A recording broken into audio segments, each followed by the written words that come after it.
One,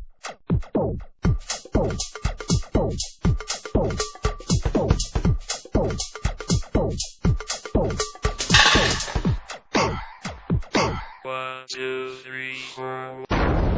Hey, what's up guys, Chris here. Now I know you're probably really tired about the iPad coverage, and you didn't get any from me, and that is because of YouTube's very screwed up servers. I've been trying to upload this one video for 3 days, and it just won't upload, so I just said, screw it. So instead, I'm uploading this video, and hopefully you're seeing this right now, because if you're not, I'm totally going to punch someone in the face. But on to the iPad. Not going to talk about the name.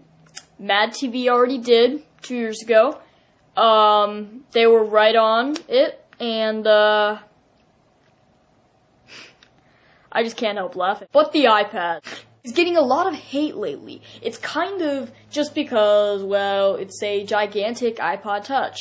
But the thing is, it's not really meant to replace a netbook or a laptop or whatever. It's meant to be good at browsing the web, watching TV shows and movies, playing your music collection, reading ebooks, running applications and games, and all that other crappity crappers. Now, before you say, oh, you Apple fanboy, you're siding with Steve Jobs, so typical. I just want to say, I'm very disappointed in the iPad 2, and I really don't see a big reason to get one right now. So yeah, I just wanted to say that. So I don't love all Apple products. Back to the iPad. It's been getting a lot more hate than love recently. I think this is because the thing is only a gigantic iPod Touch. And the thing is, it runs pretty much the same interface, but the applications are more like desktop friendly, and they totally take advantage of the big 9.7-inch screen. So it's, you know, it's an interesting thing, in my opinion. Like, the web has got to be very cool, but I'll go back to the web in a little bit, because there's a little bit of a problem with the web, and our friends at Adobe might know what that is. But email looks really cool on this device, very nice animations, very cool split view, kind of like on your computer, and it's just fun to use, it looks like. Now, the one thing that looks super awkward to me is typing on that keyboard. Like, here's a little video from their little promo video, but all I gotta say is that is not how you're supposed to type. You're supposed to press down on keys, not tap. I really couldn't get used to that. But luckily, they have a keyboard dock accessory, which would be cool for the people who need a keyboard. Pretty much meaning all 800 people that are going to buy the iPad. Now, the iPod app on it looks very, very refined. So, it's really taking advantage of the big screen. It looks more like iTunes. You can create playlists on it, Genius playlists, just regular playlists. All that cool stuff you can do on an iPhone. But the interface is really spruced up a lot. And also, under the Movies app, it looks kind of like the iTunes Store. You click on a little album title, it kind of flies in, and then you're watching the movie.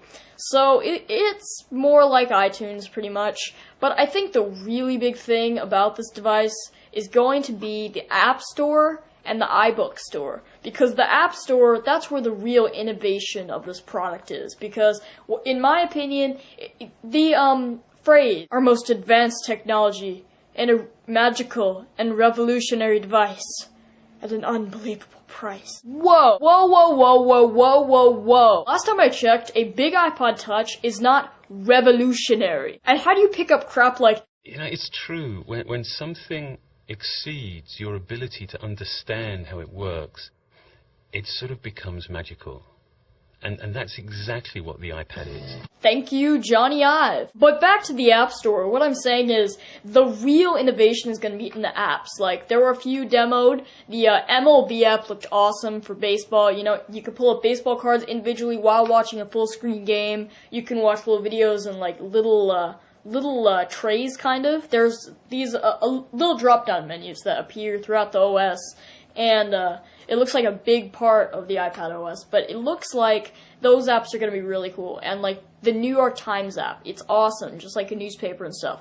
But just because this is more or less like a computer, now I think we're going to see some real innovation in the apps. Like, maybe we'll get some computer apps here. Maybe Microsoft will make Microsoft Office for it.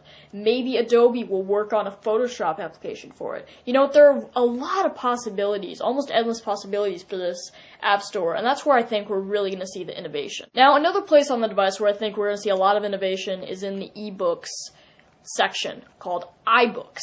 And it looks very cool. You got this little bookshelf, and you just can, like, press a little button, and it, like, spins around, and you get an iBook store. And that's very cool. I think that's going to be a hit, because it's a great ebook reader, it's color screen, and it's not, like, black and white like on the Kindle.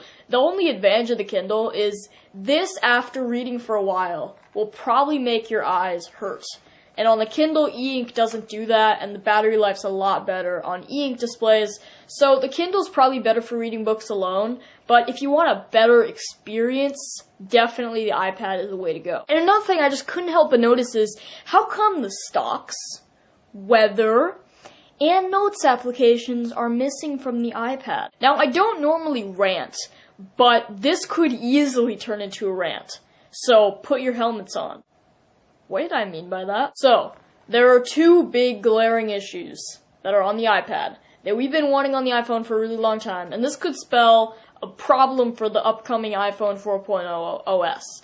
So, first of all, no effing multitasking. This is a 9.7-inch tablet computer that can supposedly not multitask. Fail. I know for a fact that this screen can handle it, and so can the iPhone OS. I have a jailbroken iPhone, and my jailbroken iPhone can easily run apps just like the Palm Pre. It's very capable. Apple just thinks it's going to be a bad user experience. I don't give a crap. I have a battery that will drain with multitasking. Sure, but when I turn on multitasking, I'm aware it's going to deplete your battery life. I am completely aware of that. Just at least give me the option. But the problems get worse. Steve Jobs says this is the best way to browse the web. And it looks like a very nice way. Until I noticed in the presentation this. That's a big red flag to me. This means there's still no Flash support on the iPad, which means it's not a true internet experience, because Flash takes up a lot of the internet, and I can't live without Flash, so it's not a computer if it doesn't have Flash. I'm sorry.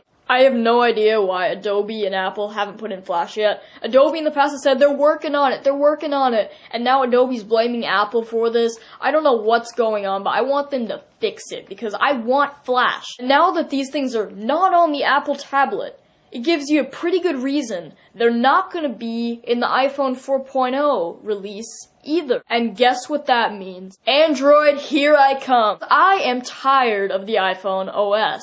You know, the only thing I can see useful coming out of the iPhone OS that's probably going to come from the iPad is that changing wallpapers, you know, finally you can do that, blah, blah, blah, blah, blah. But I'm really hoping 4.0 is going to have those stuff, otherwise, you know, Nexus 1, you're coming home with me. So I'm sorry I ranted a ton, but overall what I say is the iPad is a good device for what it does. Apple's claiming it to be in between a computer and an iPhone, and it most certainly is. You know, it's not like a full-on notebook, sure, but it's a nice device. What it does is nice. I'm not going to pick one up because I don't really care, and I could only see myself sitting on the toilet using it, but I really, you know, maybe you guys have a better way, a better solution. Like, maybe you could be using it in a bathroom while peeing, you know? That's a great idea too. So let me know in the comments whether you think the iPad is a win or fail, because I really want to know your opinion, because so far, pretty much everyone I've talked to says, I hate it, it's a failure at life. When I follow me on Twitter, I tweet a lot of stuff about the iPad, but I got caught at school. Thank you, iPad. Thank you for ruining my Thursday. Also catch me on my live streams every Tuesday, 5 p.m. Pacific, 7 p.m. Central, 8 p.m. Eastern.